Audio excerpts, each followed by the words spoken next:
Welcome to the mountain in us, where the journey gets its voice. I am Taran Singh. This season, we take on new trails for deep rooted reflections on our passions, paths, and purpose. Together, let's explore the thrills, ascents, and descents of our uncharted adventures.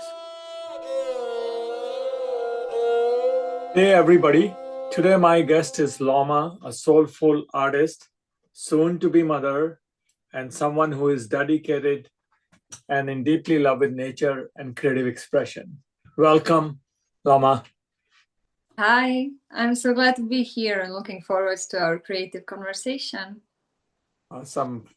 And we'll kick it off right in. And I know you were born in Latvia.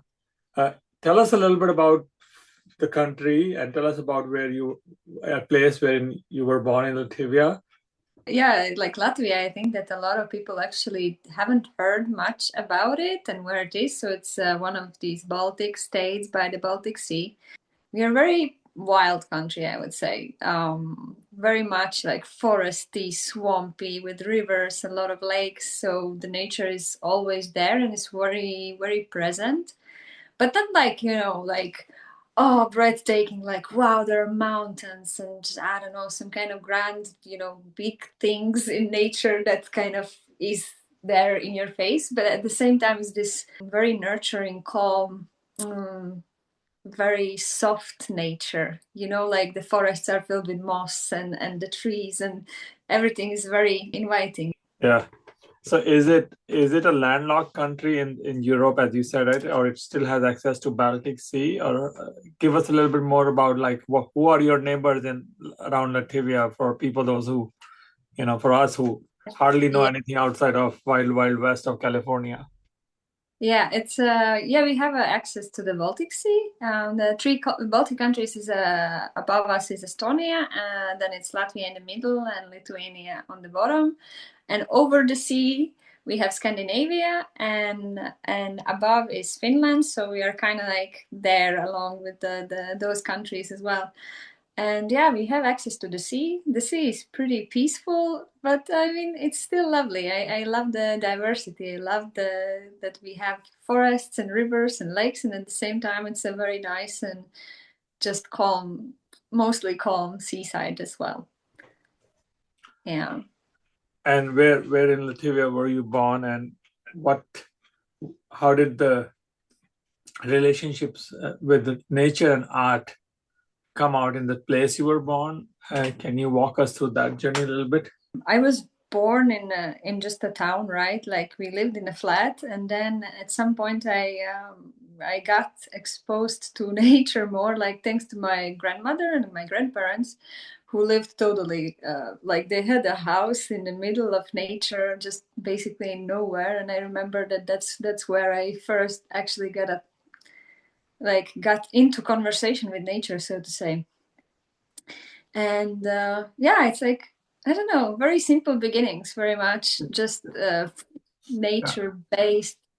You And you you mentioned that you were born, with in a flat with little access to nature in the ecosystem of the flat.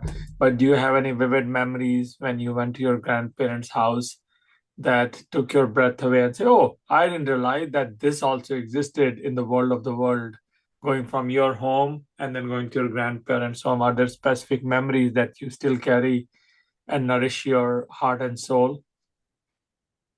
yeah, definitely. Yes. Yeah. I guess it was very much of a contrast of like kind of city environment, right? Like which is busy and it's more concrete and everyone is in a rush. And then I remember these just some glimpses, which was something very simple, but at the same time, I think from a child's perspective, everything felt very magical. So it's just um, I don't know, just this. I just remember the summer, some kind of summer mornings, or just being there. Like a grandmother had a pond, and they had a lot of just these apple trees and just meadows around, and somehow it's just all packed in this one one very beautiful sort of a memory, which is almost this universe, which I know for sure I, as a child, like I had shaped it and I had really created it, like almost like, created it like more beautiful than it probably was, because I think it was pretty simple and humble. But yeah, like nothing maybe specific of the memories, but just these sort of very vivid, almost like visually, like vivid glimpses of yeah, like summers and sun, and the birds are singing, and I really always have it like in me, this kind of a memory of that place from a perspective when I was a child. Yeah. And considering Latvia is so up in the north, right, the summers are also very potent, right? Because you go through this winter hibernation and suddenly everything blooms in this magical world, and you're like, oh, where did that come from, right? That's something. I grew up in the mountains, so it is snow, buries everything, makes it so clean, and everything looks so great. But then the greenery comes back roaring, and I just really love that transformation of the landscape. And you probably see that a lot in Latvia, especially considering how north it is up there. Yeah. Oh yeah, yeah, yeah.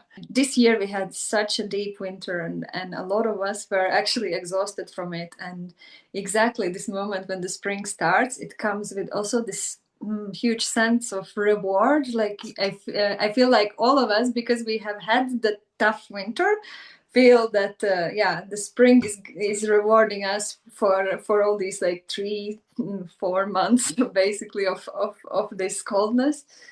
And yeah, I mean, I cannot imagine actually how it is, but I know that a lot of people live, in parts of the world where they don't get to experience winter, spring, summer, all the like four seasons, but it's really a gift. Yeah. Yeah, yeah. No, that's a gift, and you can see the change, and change can see a lot of things. And that's where I want to swing to next is how did what inspired you to pick up creative expression, and what mediums did you try before honing on a medium or mediums that now you consider part of your foray.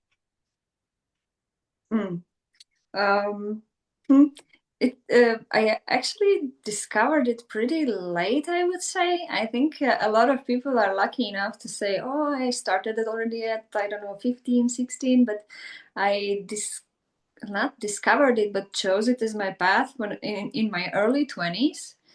And because like the typical upbringing, of sort of, I would say, like typically in my age, it was that the parents were really, really worried when a child showed interest in art or creativity, because it always felt like a path that leads to nowhere and it's unsafe, and like you cannot make a living that way. So, as I was this, exemplary child, I didn't want to sort of piss off my parents. So I was really like, yes, okay, I'm gonna try my best not to do it. Like no creativity, no nothing, but still like it was something, like there is something in me that I couldn't, I guess, sort of ignore and put aside.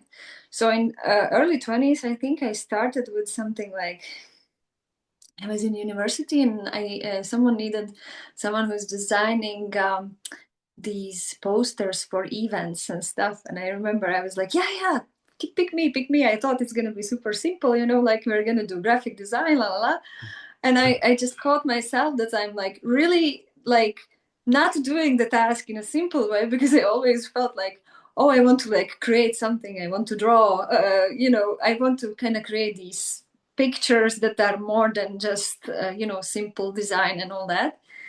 And yeah, like back then I was just like, okay, starting to think maybe drawing is my path and maybe I want to try art. And somehow I really yeah, made myself a promise that I'm gonna try to, find a way how to make this my life, like how to also earn enough of money to sustain myself. And that's how I also am, have been living actually up until this point. And it's not only drawing and painting. I'm doing ceramics and working a lot with hands. And later on, I met my husband, who's also a craftsman. He's a blacksmith, so we are a lot just living in creativity basically every day. Yeah. And yeah, it's really beautiful. Talking about ceramics, you've been traveling to also to traveling, but also going places to find some of those connections, but also to creatively express yourself in those mediums. So, how has travel changed you in terms of your expression, and what values do you think as humans we should carry to always have our creative expression and the calling next to us? Um, yeah, traveling was very important, I would say, in the past because also, yeah, also as I mentioned about my husband meeting him, like I'm from Latvia. He lives in Czech Republic, which means that sort of actually the my path as a craftsman started here in Czech Republic because I also met enough of people that were into crafts and they were artists, and I got inspired by that and by their stories and seeing what they create and yeah, like maybe I haven't traveled yet too much to yeah to some places, but it always just takes me somehow. First of all, like just experiencing the different culture, nature. Then if I look at the history, like each place that we visit is like a different history with again like art connected with it, and all of it is just very much. Like feeding my my creativity in a very beautiful ways. Yeah, you mentioned you met your husband through that connection, and he, of course, and you mentioned he's also a blacksmith. Talk to us how did you guys meet, and what and how which part of the medium played a role in getting you together. I want to know the dating. I want to know the dating medium, not the app. Maybe that's a good recipe for the world. That's a good question. No, we are both also connected with this Erasmus Plus kind of universe. So we met in a project, Erasmus Plus project, and he came as a participant, and I was, I guess, yeah, I was also involved in coordinating or something like that. But I was also part of the project. That's when and how we met. It was kind of simple, but I do know when we are sometimes analyzing it and like talking with each other, uh, then we understand that creativity did play a big role in it, because I remember that early on talks were actually about how we love creativity and we love crafts, and also this kind of interesting thread of for us that we always take, like that we work with our hands, is also honoring sort of the ancestors. And because like blacksmithing is a good example. It's such a craft that hasn't changed much for I would say thousands of years, like except of course, yes, now like people have some more electric tools, but generally it's still a beautiful flow of this craft that just literally feels like we would take it from from some ancestors, and we are just practicing it and honoring it, and maybe we'll also give it to the next generation, right? Yeah. um yeah. Yeah, no, you're so right on that. That's the sum total of our creativity gets passed to the next generation, and I know both of you are expecting a baby pretty soon, and you guys are also building your own place as you try to uh, get this beautiful bloom in your life, and how you're creating that environment. What inspired you, and what are you looking forward to as you guys welcome a beautiful bloom this summer? Mhm. That's a good question. Yeah, we're like right now we're in Czechia, right? We're going to welcome the baby into our lives here, and back in Latvia, that's kind of where we more live, and there we are also like renovating a very old house. So there is a lot of work to still be that we need to do this summer, actually, with the baby already kind of here. But I mean, physically, yeah, we are prepared. We already have everything, that we need, but I notice a lot of like beautiful changes in the shift just mentally, like what both of us are experiencing without forcing it, kind of really like maturing to this idea that we are going to become parents is very beautiful process. And somehow the focus shifts, and a lot of things that used to not even bother, but how to say it? Hmm, hmm, hmm. It's a bit like in the past, if I thought that maybe I don't want children, then I was thinking that kids are, they are. I'm not gonna have my freedom because I'm gonna have a child. And right now, I feel it. It's all a blessing. I feel like it's beautiful because it actually asks of me to show up every day as like kind of best version of myself, right? And be like show up not only for the child but show up for myself, and somehow I don't know. Yeah. I like this feeling in which in which I am like right now. This mind space in which I am. Um, Yeah. yeah, and yet the transition is still happening. Like some kind of transformation is happening. Yeah. And my next question is, there is no way to dampen the glow that you have of being a mother, but also the freedom that you think, right? That is all essential for us to nurture. There must have been times, where you must have doubts on your journey as a creative expressionist, and you must have picked up yourself in places where you said, "No, I have to believe in myself." I, I want to know more both about what how did you create a discipline in yourself to overcome those, and then what role did nature play when you were going through the cycle of self-doubt and things were not panning out as you had imagined. Oh, this is a tough one. I Well, mean, I didn't tell you it's going to be easy. No, and that's what I said, no, and to the audience, Lauma is, as I said, right, the glow on you is not just the glow of being a mother, but the glow of how you are and what you do to the world. So first of all, I want to appreciate that. So, your truth and your answer here not just helps us, but helps us when we go through a cycle, that there is always this journey that you have to go through sometimes to get to the other side.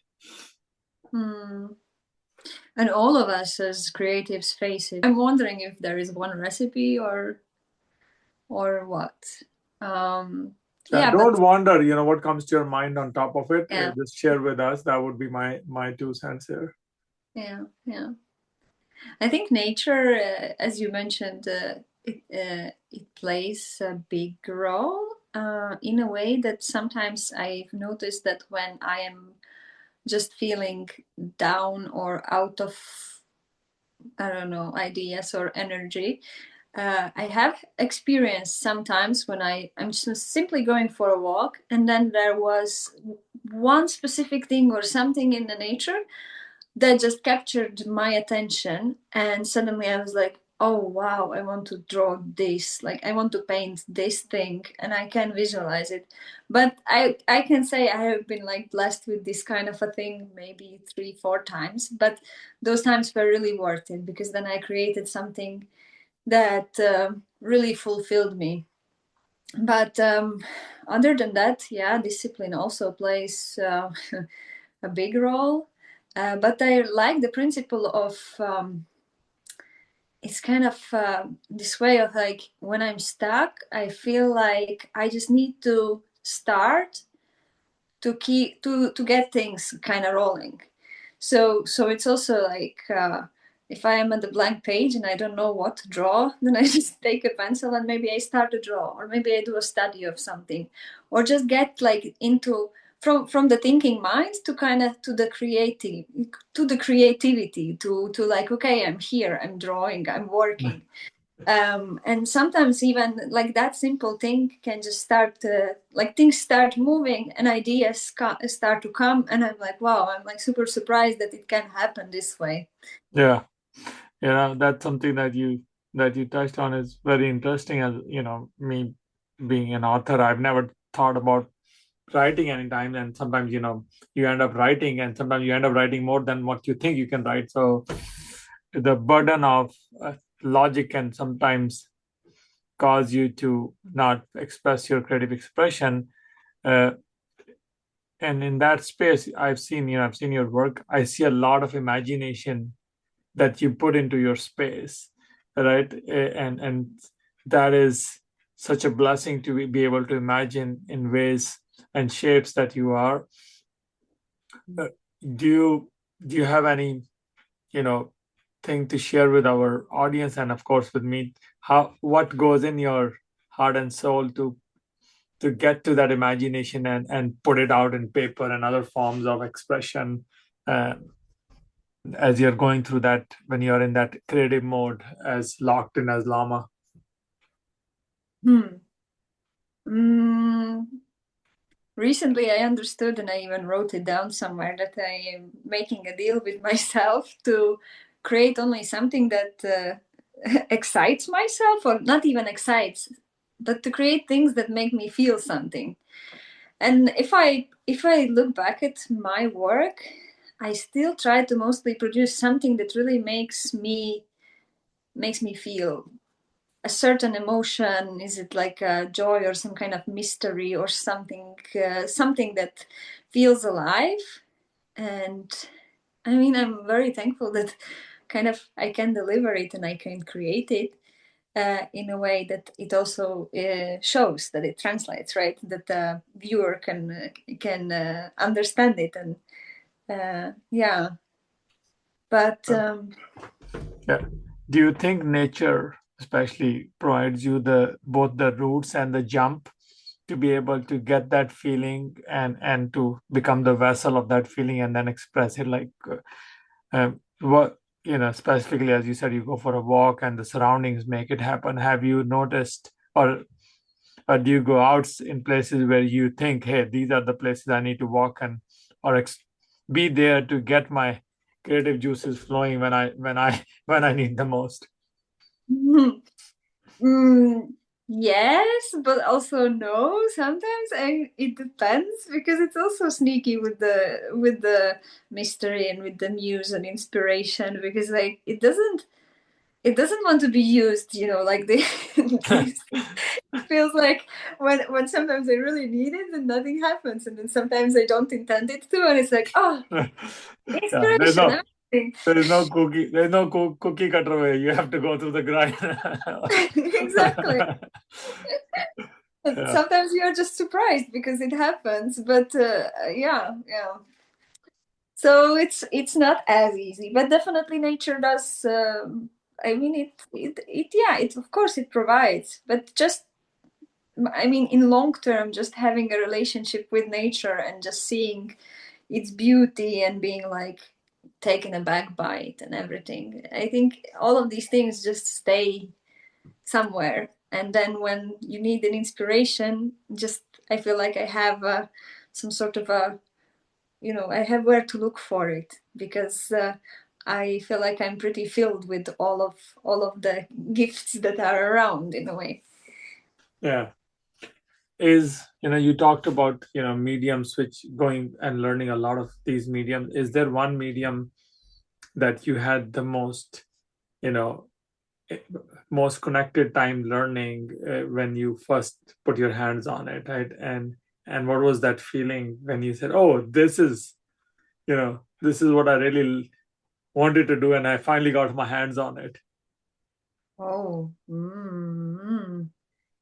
Like, I um, always imagine people who do ceramic, like how did they get to the potter wheel, right? And like how do they spin their hand, and how do the feeling? I'm being a gardener, soil is such an integral part of me. But I keep thinking, okay, I better try sometime a pottery wheel, but I do not know how good I will do. So I have this, man, I'm not going to be able to craft anything. I'll feel so bad. So I'm not doing a pottery wheel class, right? So I wanted to say there, were there anything that you were like, hey, there are moments both ups and down that you've seen in trying some expressions? Like, yeah, actually, like ceramics, pottery is a good example because I started it 5 years ago, maybe. And it was very awkward at first. It was like a lot of failure was involved, but somewhat also, I don't know, like, uh, I like this idea that when you try these new mediums, you have a chance to kind of practice this pure, like, beginner's mind, and a bit like childlike, which is like, if you would allow yourself, or you would go to this and you would say, okay, I'm gonna try things on the wheel, but I'm not gonna judge myself if it fails. I'm just gonna just purely see how it feels. I want to see how it feels. And somehow from that, yeah, like, just this very playful, like, light attitude, I just was like, okay, I really like it. And like, some kind of months later, years later, I understand that, okay, not only I like it and I'm kind of persevering, I'm still doing it, but I also getting better at it, right? Yeah. So somehow it's very interesting. And yeah, like, ceramics is beautiful example, because also, um like, one thing is to work with, like, pencil and a brush and all that, but working with clay, it feels like, each medium is, somehow, like, I feel like I'm having a different conversation with it, because it feels like each material is kind of teaching me different things in a way. And whereas, like, painting, like, I don't know, I cannot screw it up much. I think I'm very much in Yeah. control in the process. Then pottery taught me how it is when I cannot control things. Like, actually, I pretty much felt like, I lack the control. Like, there have been many cases when we made, like, a full kiln of, pots, and we have these great expectations, and then you open it, and your pots had exploded and stuff like that. And first times it was just like through heartbreak, and you don't know what to do. Should you continue or not? And then at some point I'm like, wow, but it's actually, like, teaching me, like, solid knowledge. How is it to let go of the control and allow these accidents to happen, and to be like, I am fine with the fact that I will maybe invest, like, a lot of hours into something, and perhaps in the end I'm just not going to see this thing at all, because it's going to be sort of destroyed in the process Yeah. of making. So yeah, it's a lot of good lessons there. Yeah, the outcome sometimes is not 100% in your hands, and as an artist, you know, you sometimes have to learn through the other mediums, and I think I have to put my hands on the wheel sometime. Before I let you go for the day or the night there, any last word with our audience, uh, that you have want to share, especially people, those who are on their creative journeys or are thinking to take one, and are holding themselves back. um I think mostly, and what I notice also with just communicating with people and talking about creativity, I noticed that a lot of people don't believe that they are creative, or they are very like, they feel like they are shying away from their creativity, although they have inside of them this kind of a, this kind of a passion, or like curiosity to try things. And yeah, my main thing, like, my main thought is that, like, all of us, we are all creative. Even in, like, simple daily things that we did do, there is a lot of creativity there. And somehow I really wish for more people to create, like, to really just, but I don't know how. I mean, I guess everyone, please create, be creative, just follow your, follow this calling, because I think that it's so beautiful, and there is such a diversity, and we all have some kind of ideas, and the way how we see the world is a bit different, right? Like, different color, different shape. And I think that, yeah, if we just give in to this creativity, we're just making the world a bit more rich, right? Yeah, No, we will end it there. I love what you said there. We all will make it more rich, and the mosaic is all of us. And it was such a great conversation to have. We wish you the best for your summer bloom that is coming, and we'll catch you after that one, of course, on the podcast again. But thank you for making time for us, and this was such a beautiful conversation, and I look forward to having you back here. Thank you. Yeah. Thank you. It was wonderful. Thank you for joining us on the Conversation Trails of the Mountain and Us podcast. Each episode here is crafted with love, adventure, and reflection. We hope you have enjoyed this one, and we welcome your thoughts on it. And if you want to be on the show, feel free to reach out.